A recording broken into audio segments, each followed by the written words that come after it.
Deception hosts are essentially high-interaction honeypots that serve as the core element of a deception environment. We instrument these regular OS devices to turn them into CounterCraft deception hosts. There are multiple ways to add a host, but we are going to concentrate on the simplest way. Watch to see how easy it is to set up your own fully instrumented deception host within the CounterCraft platform. First, open or create a new campaign in the CounterCraft Cyber Deception Platform.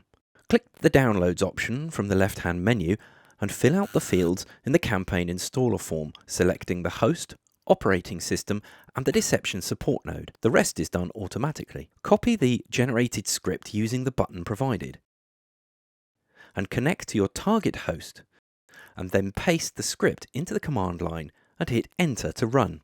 Your host is automatically registered as a deception host. Now we need to set up the DeepSense monitoring agent. Return to the CounterCraft platform and click on the Add Service button.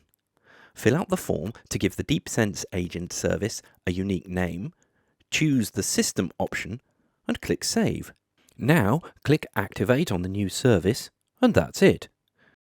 You have a fully instrumented deception host. There you have it. Threat deception in a minute with CounterCraft.